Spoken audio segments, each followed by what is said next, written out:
Je reste pour mes enfants. Réponds-moi quand je te parle! Cette phrase, on l'a déjà très souvent entendue. Que ce soit une femme humiliée, rabaissée ou alors battue, on s'étonne souvent de savoir pourquoi elles restent. Et quand on leur pose la question, elles disent généralement « je reste pour mes enfants ». Parce qu'en réalité, la vraie raison, c'est la peur. C'est la peur de partir, la peur de ne pas pouvoir s'assumer, la peur de ne pas pouvoir gérer toute seule. Bonjour, je suis Francesca et bienvenue sur Oser me choisir, la chaîne où on parle des problèmes de femmes sans filtre et surtout sans détour. Bien sûr, si c'est la première fois que tu me vois, alors abonne-toi. Laisse-moi un petit like et surtout, je serais ravie de savoir d'où est-ce que tu me regardes.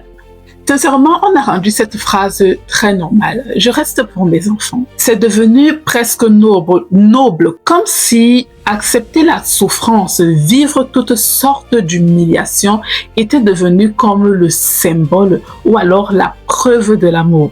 Mais sincèrement, posons-nous la question, depuis quand souffrir, accepter de rester dans la souffrance, accepter de rester dans un mariage toxique est devenu une preuve de l'amour? Depuis quand est-ce qu'on a mis dans la tête des femmes que c'est normal de souffrir, c'est normal d'endurer sans broncher, quel que soit ce qu'elles sont en train de vivre? Parce que sincèrement, il faudra qu'on me dise d'où est-ce que ça vient que le bonheur d'une femme passe littéralement après celui de tout le monde. Et quand je parle de tout le monde, je commence par celui du mari. De vous donner à lui complètement, de vous laisser insulter, humilier, et ne plus jamais voir votre famille, de vous faire agresser sexuellement, de vous faire cracher dessus, et de vous faire étrangler à deux mains devant vos enfants. Alors, je vais être direct avec toi et sans blablater. Certainement, tu te dis que tu restes pour tes enfants, mais en réalité, tu as peur. Tu as peur de pouvoir t'assumer toute seule, tu as peur de ne pas pouvoir payer le loyer, tu as peur d'assumer toute seule la charge de ces enfants. En fait, tu as peur du regard des autres, tu as peur de beaucoup de choses et qu'on soit d'accord, c'est normal.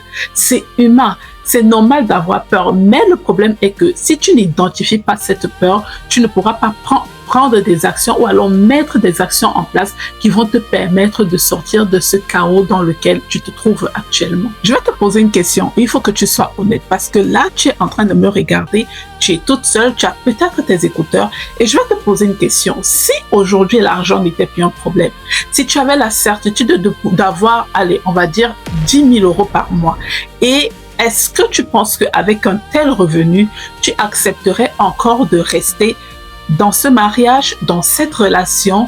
Je te laisse 3 secondes. Exactement. Exactement.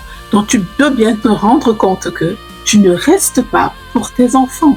Maintenant, parlons de ces enfants, parce que sincèrement, c'est eux qu'on met en avant. Lorsqu'on pose cette question, toutes les femmes là, elles vont dire « oui, je reste pour mes enfants ». Mais sérieusement, vous pensez que les enfants sont aveugles? Vous pensez vraiment que les enfants sont insensibles, qu'ils ne voient pas vos disputes, qu'ils ne voient pas vos querelles, qu'ils ne ressentent pas la lourdeur et la tension environnante qu'il y a dans votre maison? Je vous assure que ces enfants voient toutes ces choses. Quand bien même vous ne parlez pas, ils voient votre tristesse. Et j'aimerais que vous m'expliquiez, j'aimerais que tu m'expliques, toi ma belle, comment est-ce que tu peux penser qu'un enfant qui voit sa maman continuellement être triste va être épanoui, va se sentir protégé? Non, tu ne le protèges pas. Tu ne les protèges en réalité pas. Parce que en vérité, tu es en train de leur apprendre quelque chose de très dangereux. Tu es en train de leur apprendre que l'amour fait mal. Tu es en train de leur apprendre qu'ils doivent tout endurer dans leur relation. Tu es en train d'apprendre à ta jeune fille que quand il viendra son tour de se choisir l'homme avec qui elle va passer sa vie, elle devra tout accepter, elle devra tout assumer. Maman, regarde, je suis comme toi. Et c'est normal. Tu es en train d'enseigner à ton fils que un homme ne peut pas aimer une femme convenablement. Un homme ne peut pas donner de l'amour à une femme. Un homme peut traiter une femme comme son père est en train de te traiter et c'est la version de l'amour qui doit être là. C'est leur règle. Alors bien sûr, Premièrement, ce qu'ils vont faire, c'est qu'ils vont accepter cette vérité qu'ils ont vue dans ta maison comme étant la vérité et ils vont accepter, ils vont reproduire exactement ce qu'ils auront vu parce que tout ce que tu leur auras montré, tout ce que tu auras permis qu'ils voient et qu'ils implémentent en eux, c'est ton histoire. Et actuellement, qu'on soit d'accord, ton histoire est loin d'être glorieuse ou alors épanouissante. Maintenant, si on veut parler de toi, tu vas être honnête avec toi-même, tu vas essayer d'analyser tes émotions, tu vas essayer de vraiment, parce que beaucoup de fois, des femmes qui se retrouvent dans des situations, dans des mariages toxiques où c'est allé aussi loin, à un moment, tu as l'impression qu'elles essaient de mettre une carapace autour de leur cœur. Elles essayent de faire en sorte de se rendre complètement insensibles et elles se disent, franchement, je m'en fous, je ne vis que pour mes enfants. Mais en attendant, tu es une personne à part entière. Tu as tes rêves, tu as tes désirs, tu as vraiment toutes ces choses que tu veux voir accomplies, dont tu avais rêvé dans ta vie. Et aujourd'hui, tu es complètement éteinte. Parce que tu es dans un mariage qui ne te valorise pas, parce que tu es arrivé dans une belle famille où tu es continuellement méprisé, on te prend vraiment pour une moins que rien, et parce que tu as tellement honte d'essayer, parce qu'il faut qu'on soit d'accord, hein, lorsque tu passes par une situation difficile, lorsque tu vis ce type de relation, ça va provoquer une très grande perte d'estime de soi, de telle sorte que tu auras l'impression d'être de moins en moins talentueuse, tu auras l'impression d'être de moins en moins belle, de moins en moins intelligente et finalement, tu vas devenir l'ombre de toi-même. Alors, rester dans ce type d'environnement tout simplement parce que tu te dis que c'est pour les enfants, je t'assure, tu ne fais du bien à personne. Tu ne fais pas du bien à tes enfants, tu ne te fais pas du bien à toi-même. Et sincèrement, hein, qu'on soit d'accord, quand tu es dans ce type d'énergie, tu es dans ce type d'environnement, ton corps et ton être, même tes réactions sont tellement changées que tu ne peux même pas donner de l'amour convenable à tes enfants. Tu ne peux pas aimer tes enfants convenablement. Pourquoi? Parce que tu es tout le temps triste. Soit tu es triste, soit tu es hystérique. Et dans la maison, tu cries à longueur de journée et même tes enfants ne te reconnaissent plus. Même tes enfants ne veulent plus être à côté de toi. Et je te le redis encore et encore. Non. Alors, si tu es arrivé jusqu'à cette partie de la vidéo, j'espère que c'est un sujet qui te plaît. Je suis une nouvelle chaîne, alors je t'implore vraiment, s'il te plaît, de me laisser un petit like et un commentaire et tu me dis si tu connais quelqu'un dans ton entourage qui vit les mêmes situations. Et surtout, ça va me donner beaucoup de force et ça va faire en sorte que l'algorithme pousse la vidéo. Donc, je te remercie et on va continuer le débat en commentaire. Maintenant, ce que je vais te dire, ma belle, c'est que si tu te retrouves sincèrement dans cette situation, il est temps que tu te réveilles. Il est temps que tu te réveilles parce que je ne sais pas si tu es croyante, je ne sais pas si tu es chrétienne, musulmane, je ne sais pas quoi, mais il est important que tu gardes à l'esprit que personne ne viendra te sortir de ce cauchemar dans lequel tu es. Si tu penses qu'il y aura une sorte de messie qui va arriver là, personne n'arrivera. Il est important que tu gardes à l'esprit que ta vie t'appartient et que tu dois prendre les décisions qui s'imposent pour pouvoir vivre une vie complètement épanouie. Et pour ce faire, tu dois prendre la décision de quitter des choses qui vont complètement changer ton énergie, qui vont te mettre dans une énergie où tu seras continuellement pas connecté à Dieu, pas connecté aux idées lumineuses et brillantes que le bon Dieu pourrait mettre en toi, mais tu seras totalement et tout le temps ancré dans des énergies basses où tu seras constamment en train de pleurer, tu seras dans la tristesse, tu seras dans le ressentiment, tu seras dans le regret. Tu n'as pas besoin de ça. Tu n'as pas besoin de ça. Tu as besoin de te réveiller aujourd'hui et de commencer à planifier ta sortie. Il est important. Alors qu'on soit bien d'accord, je ne suis pas ici en train de valoriser ou alors d'encourager. Je ne suis pas ici en train d'encourager le divorce, mais je suis ici pour parler des cas extrêmes. Lorsque il n'y a plus moyen de trouver la paix, il est préférable que chacun se sépare. Il est préférable que même pour ces enfants, si tu veux vraiment garder une bonne relation avec ces enfants, il est préférable d'entretenir de bonnes relations avec le papa pour que chacun de son côté puisse donner le meilleur de ce qu'il a pour le bonheur de cet enfant. Et ces enfants ne seront véritablement heureux que le jour où toi aussi, la maman, tu seras heureuse et tu seras épanouie. Il faut à un moment que on arrête ce truc, ok. Personne ne veut faire des enfants de foyers complètement divisés. Personne ne veut de cela. Mais si tu arrives, tu te rends compte que tu es dans une relation où tu te sens mourir à petit feu, il est préférable de sauver ta vie. Et pour ce faire, tu dois d'abord penser à toi avant de te dire que non. Parce qu'en réalité, même quand tu vas poser la question à ces enfants, sincèrement, ils te diront non. Surtout les enfants qui sont déjà un peu plus réfléchis, ils te diront non. Alors lève-toi.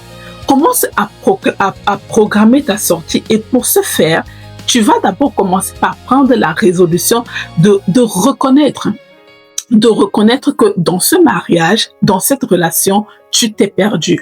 Parce que tu t'es perdu, tu as complètement arrêté de travailler, tu as complètement arrêté de mener des activités qui te permettaient de t'épanouir, des activités qui te permettaient vraiment d'avoir ton argent. Et aujourd'hui, il est temps que tu reprennes ta vie en main. Je suis très légitime de te dire toutes ces choses parce que c'est des choses, des situations par lesquelles je suis passée. Je sais exactement ce que ça représente que de vivre avec quelqu'un qui te méprise au plus haut point et où tu as l'impression que tu ne peux rien. Mais je t'assure que moi, qui te parle, moi, Francesca, ici, ma vie a commencé le jour où j'ai décidé de divorcer. Je n'encourage pas encore le divorce, mais je dis quand ce n'est plus possible, il est préférable de se quitter dans la paix. Alors que ce soit une formation que tu décides de faire, que ce soit un commerce, que ce soit la création de contenu, je ne sais pas. Ce que je sais aujourd'hui, c'est que tu as peur. Ce que je sais aujourd'hui, c'est que quand tu regardes tes enfants, tu te demandes mais comment est-ce que je vais les nourrir? Ce que je sais aujourd'hui, c'est que tu te demandes mais qu'est-ce que les gens diront? Je t'assure que les gens diront. Ils parleront, mais tu dois rester très concentré. Je ne suis pas en train de te dire d'aller crier sur tous les toits. Parce qu'on se connaît, nous les femmes, on se connaît maintenant. Tu vas sortir de là complètement galvanisé. Quand le gars il va t'énerver, tu vas entrer, monter sur tes gros cheveux, dire je vais, non. Tu dois être très concentré et planifier ton départ vraiment dans le silence.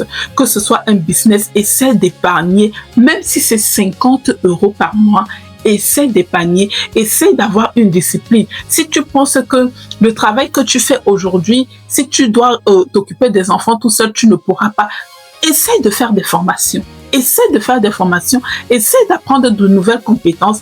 Je ne sais pas ce que tu vas faire, mais quel que soit ce que tu feras, ce sera toujours mieux que la situation dans laquelle tu es en train de vivre. Et je te le rappelle encore, tes enfants ont besoin de toi. Tes enfants ont besoin d'être avec une maman qui est heureuse, avec une maman qui est épanouie, avec une maman qui saura leur donner de l'amour, avec une maman qui pourra leur dire quand est-ce que c'est de l'amour et quand est-ce que c'est de la possession. Avec des mamans qui pourront inculquer à leurs filles vraiment de grandes valeurs afin que celles-ci ne soient pas des dépendantes affectives, afin que celles-ci puissent clairement et rapidement identifier lorsque un homme les aime sincèrement ou pas. Alors ça doit commencer par toi parce que le futur émotionnel de tes enfants commencera par le témoignage qu'ils auront de ta vie amoureuse, de ta vie relationnelle, de ta vie affective.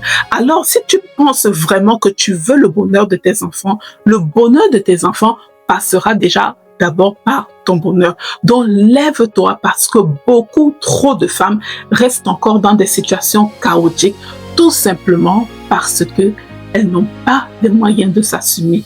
Alors lève-toi, reconnais que c'est ça le véritable problème et travaille-y.